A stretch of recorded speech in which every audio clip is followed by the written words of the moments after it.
This is Small Business Big World, our weekly podcast prepared by the team at Paper Trails. Owning and running a small business is hard. Each week, we'll dive into the challenges, headaches, trends, fun, and excitement of running a small business. After all, small businesses are the heartbeat of America, and our team is here to keep them beating.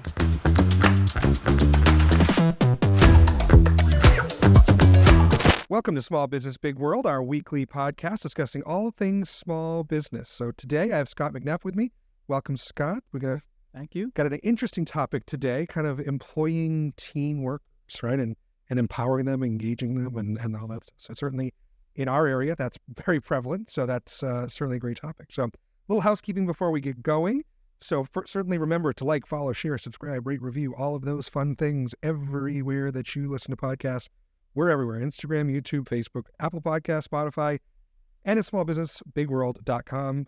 Certainly also remember, if you have any questions for us, for Scott, for any of our guests, feel free to email us podcast@papertrails.com. So Scott, so you run an ice cream business. Yes. Which is the quintessential Maine summer business, right? Yeah. Right? You get to work a couple months a year. I know it's more than just a couple months a year, but Right. but your labor force is largely high school and college kids, right? Yeah. Yep. Yeah. Yep. And so, how did you, first of all, I guess, how do you find these kids? What's your, kind of ethos in running the business, keeping things organized and getting the season going and up and running and then losing the kids and all that kind of stuff? Right. Well, that's such a well-timed question because here we are in March and I've already begun planning the coming summer season. My father and his sister started the business in 1983, and I worked there all through high school and college during the summer months and was a part of the business. I've largely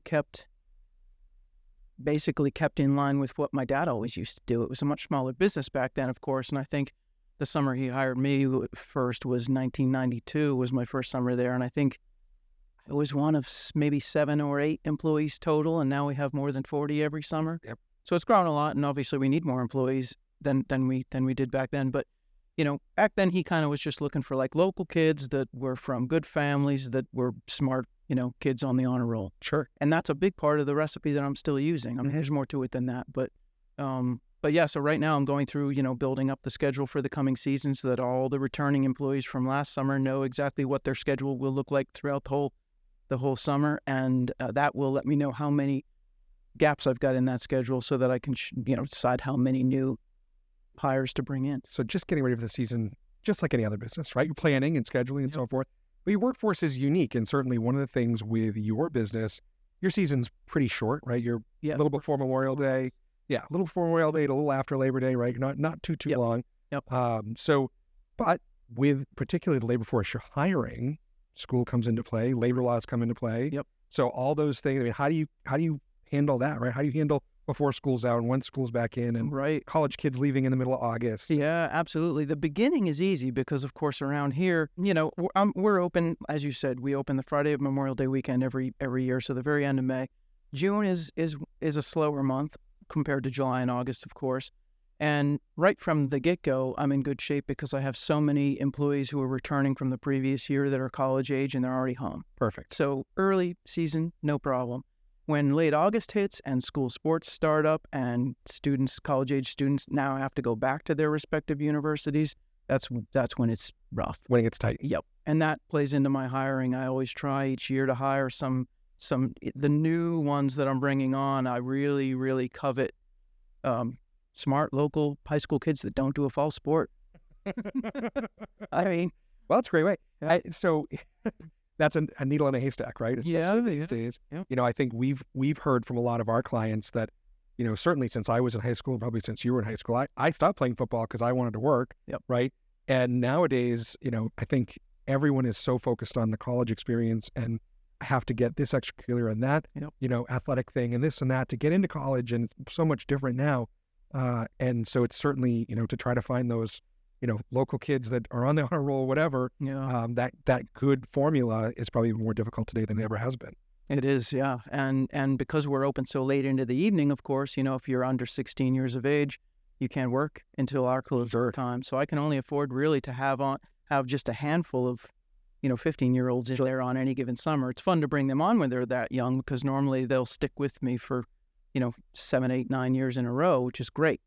But they're only really of use during daytime hours. Right. And I've driven by, there's a line, you guys close at 10 o'clock. There's still a line at 10 o'clock. Yeah, some nights in July, right? Totally. So, nighttime is when it really goes. And I have, last summer I had 13 or 14 employees in there every night plus myself. So there's, 14 or 15 people needed every single night, 7 days a week. So I need quite a few members of staff that are 16 or older. Right. To manage those labor laws. And certainly, you're in Wells, so it's your school calendar is a little different, and maybe your students are a little different. Here in Kennebunk, we've been having the perennial conversation about starting school after Labor Day, because that impacts the labor market and when these kids can work and when they can't work. That'd be amazing. And so school board meeting last week, we're lobbying for it. We're working on it. So hopefully, I think the school board's going to hopefully make some changes. Yeah, in a tourist area like this, man, that would be. It makes a huge difference to the small business, just like yours, which is great. So, and I always wish, like with the high school sports, not to keep bragging on that, because I did sports all through high school as well, but I always wish that the practices wouldn't start until school was in session. Right. It's like, come on, why are you pulling these kids? Like the local businesses need these young people so desperately, and they're being asked to go to practice every afternoon, 6 days out of the week. Yeah, it's a lot. It is a lot. So speaking of that, right? So you're looking for the good kids. You're looking for, folks that want to go somewhere, like they want to be ice cream scoopers forever, right? This is a career. Right. But, your real passion is really working with these kids and developing them and helping them find that passion, right? Absolutely. Yeah. Yeah. What does that look like? I know I've seen the pictures. I've seen you goofing around and having a great time. Yeah. You want to create a positive work environment, which is great as an employer, but it's more than that, right? It is. That's totally, it's funny. Before my dad called me back home to sort of help him run the business, I was finishing a master's in education over in Vermont with a plan to be a high school biology teacher. And when he said, hey man, I'm kind of getting old, I'd like to retire. Is this something you're interested in? I thought, man, this would be a really nice way to work with young adults. And I was sort of interested in it, and I knew that he'd grown it into a successful business, and I was already a little tired of politics of public education and parents and administrators and whatnot. So, and that was how long ago? It's worse now. Yeah, totally. I mean, and in fact, in the late '90s, I taught sex ed in the state of Ohio for a couple of years, and loved doing it. But even then, the politics of that stuff was kind of a grind at times. So, anyway, I just came home basically because I love the business. I'd had a lot of experience in it. I wanted to help my dad, and try it out. And over the first few years I think I came home in 2006, and those first few summers doing it shoulder to shoulder with him, I really realized that working with young people was in fact my dharma in life. And I was like, man, this is totally what I want, because I'm really enthused with young adults for so many reasons. I find them so dynamic. It's such an amazing time of a young person's life. But what I realized in running a seasonal business here is that I get the same employees year after year after year after year, and we can be shoulder to shoulder working with one another and talking about any number of things. And I watch these people grow up and turn into young adults and go off into the world for, big boy, big girl jobs, whatever it may be. And by then I've really developed a really great relationship, and I find it super, super rewarding in a way that I wouldn't have had access to had I just been teaching. And, you've got the kids in your classroom for a year and they're off, and probably maybe never see them again. So it was sort of accidental, and I don't know why I didn't have the foresight to see that that's what I was walking into, but all of a sudden I found myself having a career path that gave me the chance to do what brings me so much meaning and really happiness in life. I mean, I it's so funny because I'm just not like I always say I'm like a blue-collar Irish kid. I kind of want to punch in, punch out, get my paycheck. I'm not very entrepreneurially minded. I don't take... Your wife says so, too. Yeah, exactly. It's true. She goes, I'm over here around the business. Yeah. Scott's goofing around with the kids. Yeah, it's so true, man. My wife and my first cousin, I have a younger cousin named Marina who manages the business with us. The three of us are our sort of management team, and we all do different parts. And thank goodness my wife is extremely hardworking. She's actually the hardest working individual I've ever met in my life. And she takes a lot of pride in being entrepreneurial and being a business owner. I don't define myself. I don't really care. I don't really care about, ice cream. I don't really care about tourists, kids, little kids, but like young adults, man, that's my passion. And I'm like, wow, I get to make a living running this seasonal small business and really use the business as a cover for what I've got going on behind the scenes, trying to make meaning in my life and theirs and open doors for young adults and elevate them. And that's really cool. I mean, I love it. Right. You've taken this business and you've built a culture that is great for the employees, but it's really fulfilling to you, right? Totally. There's so many business owners that just grind through every day, right? And, yeah. Get it done. Yep. But you found a real passion, which I love it. I love going to work, and I mean, it's exhausting because we don't take a single day off. My wife and I work every single day all season, and it's long hours, and I do get tired, but I genuinely love it, and I look forward to being around those kids. And then at the end of the season, when we close, it's almost like I have this really hard transition. It's almost a mild depression of like, man, my crew's around me. Well, you're on for 4 months. Yeah. Right? You're on every day, all day for 4 months, and then it's over, right? Yeah. It's like that retirement. Like people all of a sudden they close the door, they walk out the door on the last day of work, and then they retire. And now what do I do? Totally. I'm worried about retiring, man. I really am. I'm like, I need to figure out a way that after we, the plan is to transition the business to my cousin Marina that I just mentioned. And when I'm out of that business, I need to figure out a way to still have access to young adults. Yeah. So that I can, keep sort of trying to do what I'm doing. That's really cool. So what do you feel? So obviously culture is important in every business. We all have them. We all have a different work life. We all have a different, we have a different feeling in our business, right? How would you describe the feeling at Scoop Tech when the employees walk in, when the kids walk in? Is it fun? Is it what are you really looking to accomplish every day when they walk in? What's it look like? So we're hectic, and we get big lines. We do a big volume. We're busy, but we're always just side by side, and working and scooping next to one another. And there's all these conversations going on, between handing over cones to customers. And so it's super social. And I think if you spoke with any of my employees and said, what kind of culture goes on inside of that barn when you get into that old 200-year-old horse barn and you join your coworkers, what's the feel in there? And I think I've made it very clear to all of them. I think all of them would say like, oh man, Scott really pushes hard to like, we're all a community. We're all incredibly respectful to one another. We may not absolutely love every single other 40-plus member of staff and want to spend time outside of work with all of them, but there's a ton of that going on. If they're not at work, they're with coworkers doing something, which is great. I mean, we all did that with our high school jobs when we were young. But the whole thing is that there's a real philosophy that like what's going on in that barn is that every single employee knows that they're valued, they're respected, they're admired, they're truly cared for. They all know that I love them and care about them, and I think about what they're doing when they're not at work. We talk a lot about what their passions and interests are, and they know that I want them to feel comfortable in trusting, safe relationships with their peers, so they can be themselves without any fear of admonishment and be loved for who they are. And I know it sounds like happy, joy. I'm sure there's some not so happy times, but, right? Well, yeah. You have 40 people running around. There's bound to be some issues, right? But that's beautiful too. I mean, the hard times, like last summer, one of our employees had to euthanize his the dog that he'd grown up with his whole life, and and he was getting loves and hugs from coworkers. I mean, bad stuff happens. Grandparents die. Things, that's life throws crap at all of us all the time, right? So, and even those hard times create moments where we can lean on one another a little bit and grow together. And I just want, it's funny, when I was really, really young, I got into when I was a teenager, I was 13, 14, I decided I was going to be a falconer for the rest of my life. And I had to go through a 2-year apprenticeship period under a master falconer here in Maine. And luckily I was apprenticed by the guy who's now my best friend in the world. He lives here in Kennebunk. And I really basically became a part of his family at that young age. And I was, a high school student, and I had a good family at home, but I also had his family that I was sort of a part of.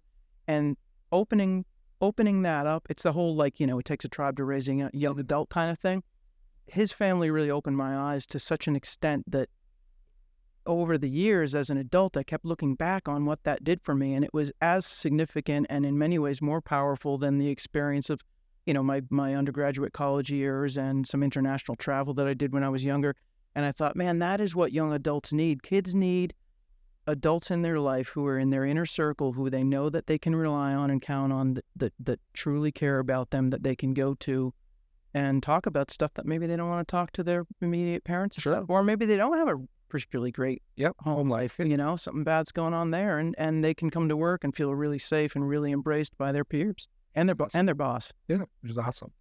So, that's all incredible, right? And I think one of the things that I hear from a lot of employers is nowadays, because there's such that focus on getting through high school, getting great grades, being in all the extracurriculars, doing the sports, doing that stuff. Then you get to college, then it's, again, grades. And then a lot of times, kids may have never worked, right? Yeah. So they get into the quote unquote real world, right? They have their first big boy, big girl job, whatever. Yep. And they don't know how to work. They don't know how to interact. They don't know how to, they don't know how to be a good employee. And I think, and that's not to say that maybe a terrible analogy. They don't want to be a good employee, but they just, they've never been in that experience before. So it sounds like what you're doing is not only developing, the social piece, but also the work piece, right? I mean, absolutely. I know you push hard because I've seen the lines, right? Yeah. You got to work hard. Yeah. You're going to work at the scoop deck. You got to be a hard worker, right? Yep. And I think that's, that instills some values in folks, which is really cool. And, I'm sure you've probably been a part of similar teams where it's not just me. I'm not like some big bad boss in there cracking the whip, pushing them hard. It's every peer too. Yeah. They all have expectations on one another. It truly is a team situation, and and what I try to make it always be is like, hey, a rising tide floats all boats, and we're all in here. You can't afford to be over there slacking, right? Because look at him, her, right. her. They're all looking at you like, come on, pick it up. Yeah. Your line's longer than all ours. What's going on? They all care about one another so much, and they all, I just love it, man. I mean, I've been working really hard for years to try to cultivate that kind of community inside the walls of our business, and I have to say I get more excited and more proud and I take more happiness from seeing our longtime employees sort of elevate and hold up, and grow their peers, And I'm sure you see them around town after they've left you, right? Absolutely. They're successful and things are wonderful. I know, and that's another big, I get a lot of joy every summer too, because I get visited by innumerable previous employees that have grown up and they're out there in the world, or they've get married and they have kids. They're bringing their kids. They're still coming in and they want to visit with me, and almost always it's really funny because in many cases it was their first job that they ever had. Now they're out in the real world with a 9 to 5, around 12 months out of the year, and almost always past employees, when we're visiting and they're coming in introducing their spouses to me, they're like, man, this was the best job I ever had. That's really cool. I wish I could have just kept doing this. Well, if you say, sure, come on back, right? Yeah, if only we could, You can work till 10, right? You're old enough now, right? Yeah, really. If we were a 12-month out of the year, situation, yeah, we'd have a killer crew. I mean, I have a killer crew already as it is. I'm so lucky, and I know that I'm super lucky. I've just went through a vast amount of applications. I mean, I think because word travels, right? These kids know that we care about them. We take really good care of them. We do all sorts of extra stuff for them. Every single day, every day, this is like one of my practices in the morning. I'm having my tea and I go through, I have a wall in my art studio. I paint every morning and I have my staff listed in order of seniority. And I'm looking at the list thinking like, who on there, it's been a while since I've helped so-and-so, or what could I do for them? Or who could I introduce to them? And, because I'm older, of course, and I have a lot of connections all around the community, it's like, oh, she wants to be an interior designer. I'm going to hook her up with Nikki Bongiorno and see if Nikki will. That's really cool. I've done a lot of stuff like that. Trying to open doors and make connections to kind of guide them into their desired, field of whatever they want to end up doing. But,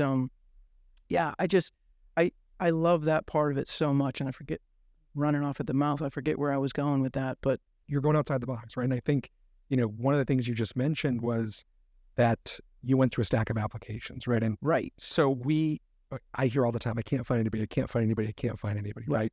And that's a community-wide issue, but there are certain employers that don't have that issue. And I think it comes back to that culture, and because word travels, right? I mean, I know, you don't put anything out. You say, maybe Emily puts one thing on Facebook and you might get 50 applications because, like you said, everyone knows, right? And that's a really huge thing in terms of attracting talent and attracting, employees, which is really important. We all have to, I mean, I kind of consider myself in that bucket. I put an ad out for an assistant, which is not a glamorous job. I need some help around the office. Mm-hmm. And I mean, within 4 days, I had 68 applications. Awesome. Yeah. And I was, like you said, overwhelmed by the response. But I think, and I hear from clients, I'm like, well, I put something out and I don't get anything. Well, okay, why? What are you doing? What aren't you doing? What should you be doing as an employer to attract that help, right? It really comes down to that culture, which sounds like you've got it figured out. Oh, absolutely. My dad used to always say, and you hit on exactly where I was going previously. It's that idea of like, the kids are at school all the time. I've got kids from the Berwicks and Wells and Kennebunk mostly, and they're all talking during the school year. What'd you do this summer and what was it like there? So, I think that's the reason why I have so many applicants to choose from every year. And, my dad always used to say when people would talk with him about the business, well, one plus is ice cream is a fun business. You're handing them something and you're putting a smile on their face. So that's nice. But the other really important thing is every single cone that walks out of Scoop Deck had to be scooped by a living, breathing, human arm. Yeah. Right. So our employees are absolutely our biggest asset. I mean, yes, the product quality has to be good and the price has to be reasonable. That's a given. That got all figured out a long time ago. But, really my employees mean absolutely everything to me. Yeah. And not just because they're they're grinding it out and bringing in the dollars, but they know that I genuinely care about them too. Yeah. So, we talked about the hiring piece and the culture piece, which is obviously incredible. But what are you doing? Any training or anything? I mean, is it just people are learning because we're learning by doing, right? I mean, I'm reading a book by Horst Schultz, who's the founder of Ritz-Carlton right now. It's all about service excellence and all that kind of stuff. And you said it's the people, right? It's the people that make the difference. The expectation is it's a good quality product at the right price, and there's no defects. That's the what this Horst Schultz talks about in his book. But it's really the people. Yep. What are you doing to develop that? That's the team in the social skills and the service and the respect and so forth with the guests. Right. I think a lot of that really honestly comes pretty naturally because we it's been so many years now that I've been leaning pretty heavily on my current existing employees to recommend their friends and in many cases their younger siblings to join our team, and they know what's expected and what it's like to work there. And they wouldn't stick their neck out for a friend who they didn't think was going to do a good job. So I'm already getting, sort of qualified. Yeah. Really great people coming in, And in most cases, man, they pick it up so quickly. And the other really cool thing is, for many, many years, my dad, on any new employee's first shift, my dad would bring them in and drag them around the shop for like 3 hours and tell them every little detail. And he would hand train everybody, which was great. I did that as well for a while, and I got so sick of it, honestly. And I also didn't want a young, particularly a 15-year-old kid that's their first job. I didn't want them to feel like, oh man, this is my boss who's just like standing over me. Yep. Right next, I just didn't want to put that heat under their collar sort of thing.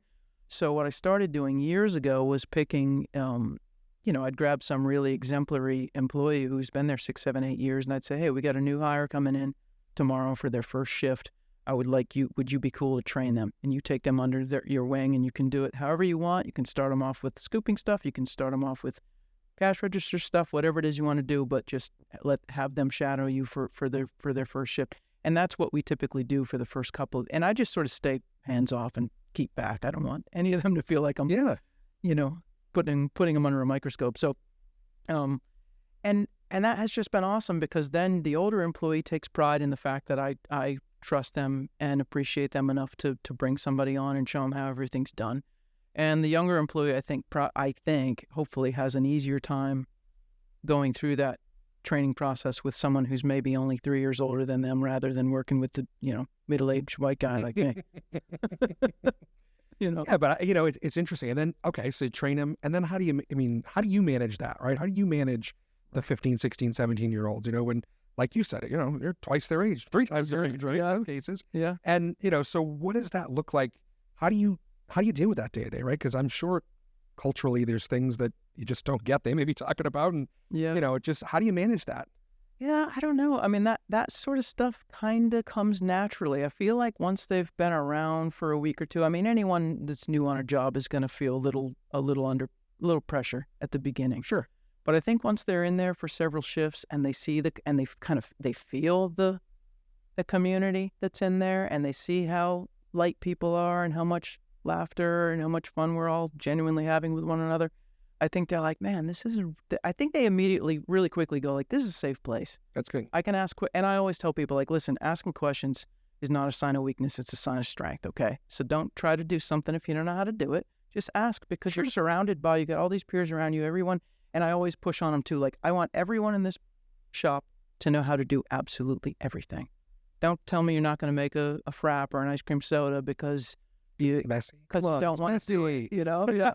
It's like, no, you do. Everyone does everything. And they all, I don't know. I think they all really appreciate that. And I don't know. I mean, and listen, I'm lucky too, because none of what we're doing is highly technical, right? I mean, it is fun. And that's a big part of too. I mean, yeah, I have a good culture and we treat our employees really, really well, and we can afford to pay them well, but it's fun. I'm not saying like, hey, come wash dishes at a seafood place for all summer, and sweat it out. Right. and go home stinky, you know? Yeah. I mean, so we have it's a fun summer job. Got a lot of we've had employees too, quite a few employees who were the children of people who had grown up scooping ice cream too. And I think their parents enjoyed it so much and felt nostalgic about it. So I think they probably nudged them like, hey, that's really neat. Go scoop it, Yeah. I know that's always been a challenge for me as a leader. Just so I have staff that's twice my age, right? I have folks that are, 10 years younger than me, and, trying to manage to all generations and trying to get everybody together and keep the team, cohesive has been a real challenge for me as a leader. So I know, it's interesting that you've tried to build that culture where it sounds like it's a kind of self-managed or co-managed where the team just kind of gets it and everyone works together, which is awesome. So. Yeah, absolutely. It's so, and I tell them too frequently, I tell the kids like, listen, you are here because you were recommended by so-and-so, or I talked to your, history teacher at your high school because I knew everyone in town, and you are here because you're an intelligent, bright individual, and I think you're going to make an impact on the world, and I trust you to have good judgment. So as long as you're being appropriate and you're using good judgment and you're giving the customer good service, I totally trust you. And all the kids too. I know a lot of places, are sort of like, what's that nonsense? The customer's always right. No, they're not. Garbage. All my kids know that. Every single one of my employees knows that I've got their back, and if they have some nasty altercation with somebody, they can simply turn their back on that person, walk straight to the side, because I'm there every day anyway, go grab me and say, Scott, you need to go to station 3. I'm done with this person.